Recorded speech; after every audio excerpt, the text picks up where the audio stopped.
Assalamualaikum warahmatullahi wabarakatuh. Perkenalkan, nama saya Marsana Aura Gaisa Arwanto dengan nomor NIM 24014011159. Dengan ini saya mengerjakan tugas sejarah pendidikan Islam yang bertema sejarah pertumbuhan dan perkembangan pesantren di Indonesia. Yang pertama, definisi pesantren. Pesantren adalah lembaga pendidikan Islam tradisional yang menggunakan sistem asrama untuk mengajarkan agama Islam. Pesantren juga dikenal sebagai pondok pesantren. Kata pesantren berasal dari kata santri yang berarti orang yang beribadah dengan sungguh-sungguh atau orang yang mendalami pengajian dalam agama. Awalan pe dan akhiran an pada kata pesantren berarti tempat tinggal para santri. Nah, pesantren juga adalah lembaga pendidikan agama dengan tujuan utama untuk menciptakan orang-orang yang ahli agama. Pesantren memiliki karakteristik yang berbeda dari yang lain. Sistem pendidikan disebabkan oleh budaya yang harus ada dipertahankan serta metode pengajaran standar dengan dasar utama yaitu Al-Quran, hadis, dan juga ijtihad. Ada dua jenis pesantren di Indonesia yaitu kholaf dan salaf. Yang pertama, dinamakan pesantren kholaf, artinya modern karena kurikulumnya sudah disesuaikan dengan pemerintah, jadi hasilnya setara dengan sekolah. Sambil di samping itu, salaf pesantren atau tradisional hanya mengajarkan materi keagamaan dan menganggap bahwa pelajaran umum itu tidak penting. Jadi, di antara dua jenis ini, kholaf dan juga salaf. Yang kholaf ini terlalu kepada modern ya. Jadi, mereka itu juga dunia dan juga akhirat. Jadi, akhiratnya juga masuk, dunia juga masuk. Dan di sini di pesantren kholaf ini, mereka mengimbangkan antara dunia dan juga akhiratnya. Jadi, pondok kholaf modern ini juga mengimbangkan antara dunia sekolah dengan dunia kitab. Tapi berbeda dengan pondok salaf. Nah, salaf ini tuh tidak mementingkan pendidikan. Jadi mereka lebih ke akhirat ya, ke akhiratnya. Jadi lebih ke kitab atau Al-Qur'an atau juga yang diajarkan keagamaan di pesantren tersebut. Selanjutnya ada ciri khas pesantren. Yang pertama, pesantren menekankan pentingnya moral agama Islam sebagai pedoman hidup bermasyarakat. Jadi, dalam pesantren itu diajarkan betapa pentingnya moral agar sebagai pedoman kita hidup di pesantren tersebut, hidup bermasyarakat di area pesantren tersebut. Yang kedua, pesantren memiliki model asrama di mana santri tinggal menetapkan. Kalau kita di rumah kan ada rumah, tapi kalau di pesantren itu model rumah kita itu adalah pesantren itu model asrama. Yang ketiga, pesantren memiliki kiai sebagai figur sentralnya. Jadi setiap orang pasti punya tokoh utama, pasti punya idola, pasti punya panutan. Dan di pesantren kita memiliki kiai sebagai figur sentralnya. Yang keempat ada masjid berupa pusat kegiatan di pesantren. Jadi di mana pesantren itu setiap pesantren itu memiliki masjid untuk tempat beribadah, tempat mengajar, tempat berbagi argumen, tempat kumpul atau selebihnya itu. Yang kelima, ada pengajaran agama Islam di bawah bimbingan kiai. Jadi kan kita punya panutan. Kalau di pesantren itu kita punya panutan adalah kiai dan penyai. Selanjutnya ada sejarah pesantren. Ada dua versi pendapat mengenai asal-usul dan latar belakang berdirinya pesantren di Indonesia. Yang pertama, pendapat yang menyebutkan bahwa pesantren berakar pada tradisi Islam sendiri, yaitu tradisi tarikat. Nah, pesantren mempunyai kaitan yang erat dengan tempat pendidikan yang khas bagi kaum sufi. Pendapat ini berdasarkan fakta bahwa penyiaran Islam di Indonesia pada awalnya lebih banyak dikenal dalam bentuk kegiatan tarikat. Nah, hal ini juga ditandai oleh terbentuknya kelompok-kelompok organisasi tarikat yang melaksanakan amalan zikir dan juga wirid. Nah, pemimpin tarikat itu disebut kiai, khalifah, bahkan pun mursyid. Yang kedua, ada pesantren yang kita kenal sekarang ini pada mulanya merupakan pengambilan alihan dari sistem pesantren yang diadakan oleh orang-orang Hindu di Nusantara. Hal ini didasarkan pada fakta bahasa sebelum datangnya Islam ke Indonesia, lembaga pesantren sudah ada di negara ini. Nah, pendidikan pesantren pada masa itu dimaksudkan sebagai tempat mengajarkan ajaran-ajaran agama Hindu dan tempat membina kader-kader penyebar Hindu. Jadi ada dua sejarah. Yang pertama itu dari pesantren berakar dari Islam yang itu tuh berakar dari tarikat. Nah, yang kedua itu dari agama Hindu di Nusantara. Begitu. Selanjutnya ada pesantren tertua. Pesantren diperkirakan sudah ada di Indonesia sejak abad ke-14, bertepatan dengan penyebaran agama Islam oleh para wali songo. Namun, ada beberapa versi mengenai kapan pesantren pertama didirikan. Yaitu yang pertama, ada versi Bapak Demak yang maksudnya Pesantren pertama didirikan oleh Raden Rahmat atau Sunan Ampel di Demak, Jawa Tengah pada masa pemerintahan Prabu Kertawijaya Majapahit. Yang kedua, ada versi Edi Sutrisno. Pesantren tertua di Indonesia adalah pesantren Jan Tempes di Pamekasan atau Madura yang didirikan sekitar tahun 1062 Masehi. Dan yang ketiga, ada versi Syekh Maulana Malik Ibrahim. Pesantren pertama didirikan oleh Syekh Maulana Malik Ibrahim atau Sunan Gresik di wilayah Gresik, Jawa Timur pada akhir abad ke-14. Awal mula berdirinya pesantren. Berdirinya pesantren pada mulanya juga diperkasai oleh Wali Songo yang diperkasai oleh Syekh Maulana Malik Ibrahim yang berasal dari Gujarat, India. Nah, para wali songo tidak begitu kesulitan dalam mendirikan pesantren di Indonesia karena sudah ada sebelumnya institusi pendidikan Hindu-Buddha dengan sistem biara dan asrama sebagai tempat belajar mengajar bagi para biksu dan pendeta di Indonesia.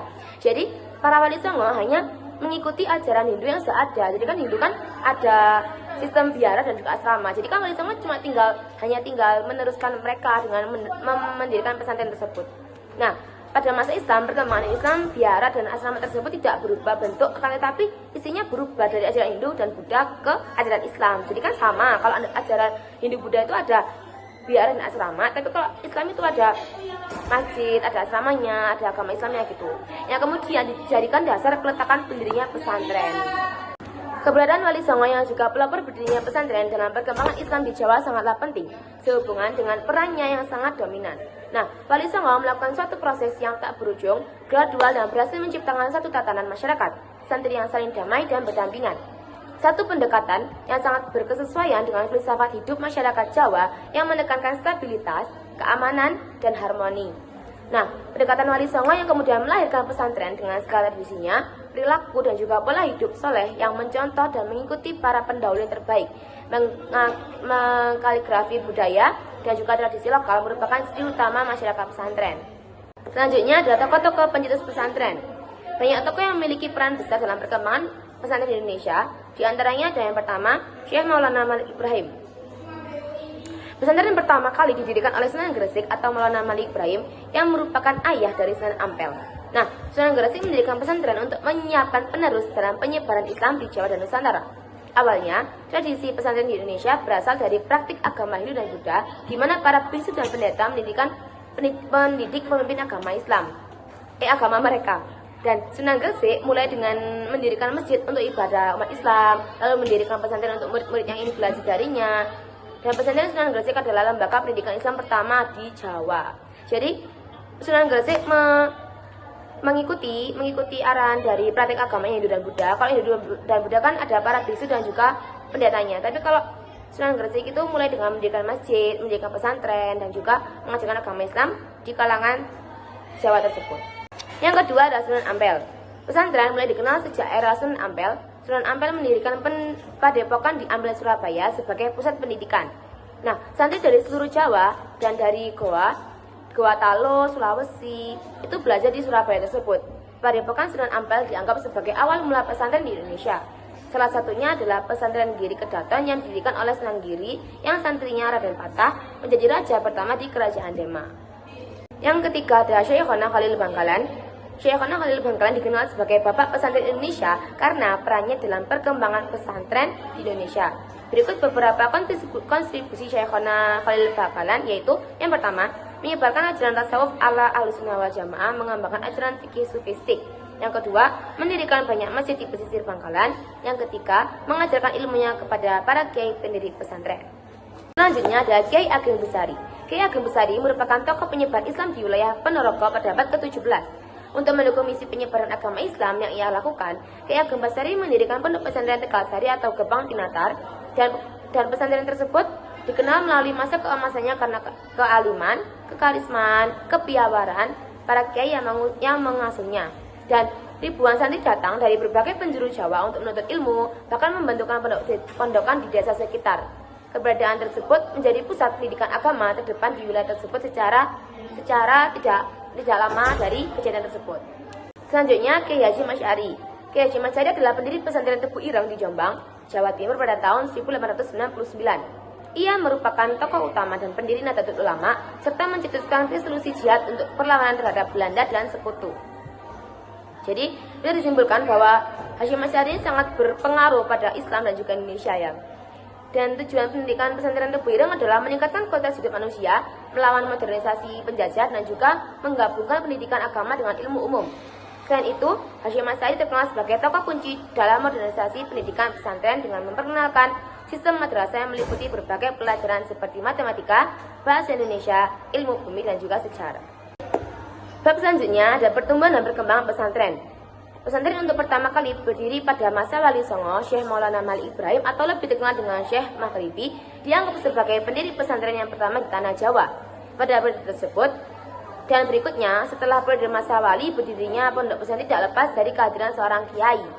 Santri, setelah menamatkan pelajaran di salah satu pesantren, biasanya melanjutkan perjalanannya ke Mekah untuk lebih memantapkan ilmu. Nah, perkembangan lembaga pendidikan Islam tersebut banyak dibantu oleh pesantren kerajaan. Akan tetapi, di zaman sekarang ini, pesantren sudah mengalami perkembangan baik dari segi sistem pendidikan maupun pengajaran. Pesantren diklarifikasikan menjadi 3 tipe, yaitu pesantren tahfidzul Quran, modern, dan juga salafi. Dalam pengertian ketiga tersebut, tahfidzul Quran adalah sebuah yayasan yang dalamnya secara garis besar mempelajari dan menghafalkan Al-Quran. Yang kedua adalah pesantren modern yang di dalamnya menganut sistem pendidikan modern dan materi yang dipelajari berupa ilmu agama dan ilmu pengetahuan. Yang ketiga adalah salafi, pesantren yang lebih menekankan pengetahuan penguasaan pada kitab. Jadi ketiganya berbeda, fokus pada Quran, fokus kepada ilmu agama dan juga ilmu pengetahuan, ataupun fokus kepada kitab.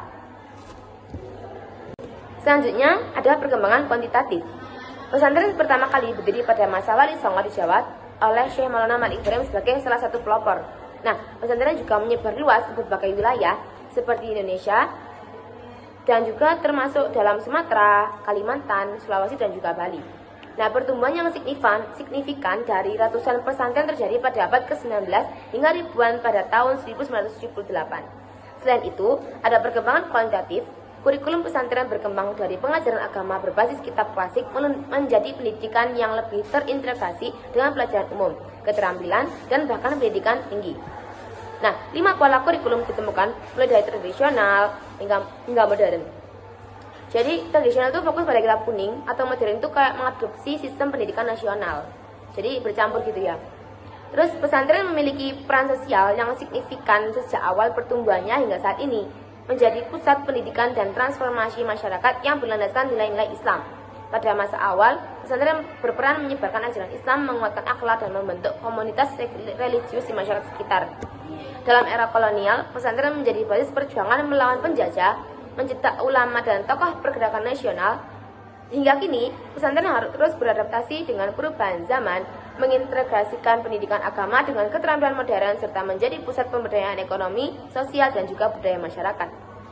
Pesantren juga berkontribusi dalam mencetak generasi yang religius, mandiri, dan mampu bersaing dalam dunia global, menjadikannya sebagai lembaga pendidikan alternatif yang terus relevan dalam pembangunan bangsa.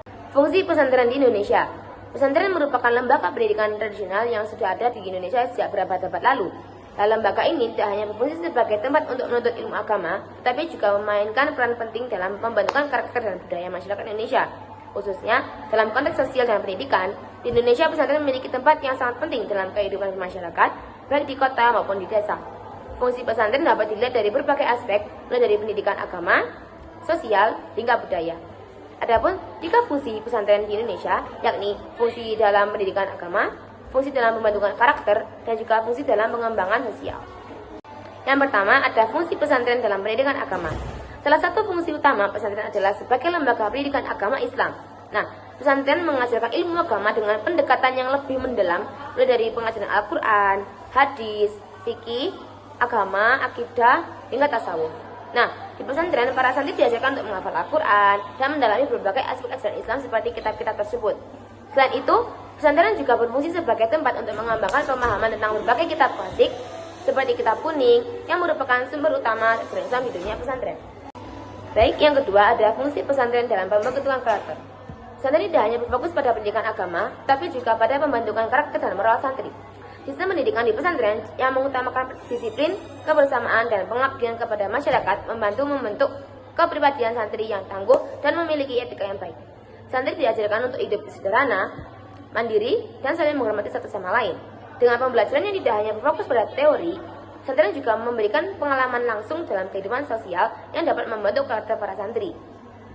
Jadi di dalam dalam pesantren tidak perlu khawatir akan mendapatkan hanya ilmu agama, tidak, tapi juga pembentukan karakter para santri akan dibentuk dalam kehidupan bermasyarakat di pesantren tersebut. Yang ketiga adalah fungsi pesantren dalam pengembangan sosial. Pesantren juga memiliki peran besar dalam memperkenalkan dan mempertahankan budaya lokal serta tradisi Islam di Indonesia. Di samping pendidikan agama, pesantren turut berkontribusi dalam pengembangan seni dan budaya Islam, seperti musik Islami, seni kaligrafi, dan lainnya. Selain itu, pesantren sering menjadi pusat kegiatan sosial yang melibatkan masyarakat sekitar, seperti mengadakan pengajian, kegiatan sosial, dan juga berdakwah. Pesantren juga sering kali menjadi tempat untuk mempererat tali persaudaraan antara santri dan masyarakat sekitar. Nah, pesantren di Indonesia memiliki berbagai fungsi yang sangat penting dalam kehidupan masyarakat, baik sebagai lembaga pendidikan, lembaga agama, pembentukan karakter, pelestarian budaya, hingga pemberdayaan ekonomi. Dalam berkembangnya zaman yang semakin modern ini, pesantren juga mulai beradaptasi dengan perkembangan teknologi dan kebutuhan masyarakat, namun tetap memperhatikan nilai-nilai tradisional dan yang menjadi ciri khas mereka. Oleh karena itu, pesantren bukan hanya sekedar lembaga pendidikan, tetapi juga sebagai pusat peradaban yang membentuk karakter dan moral bangsa. Berikut beberapa daftar pustaka yang saya ambil referensi dari untuk menjelaskan materi tersebut, materi yang bertema sejarah, pertumbuhan dan perkembangan pesantren di Indonesia. Nah, saya Marsha Naura dari kelas PAIE. Sekian presentasi dari saya. Terima kasih. Wassalamualaikum warahmatullahi wabarakatuh.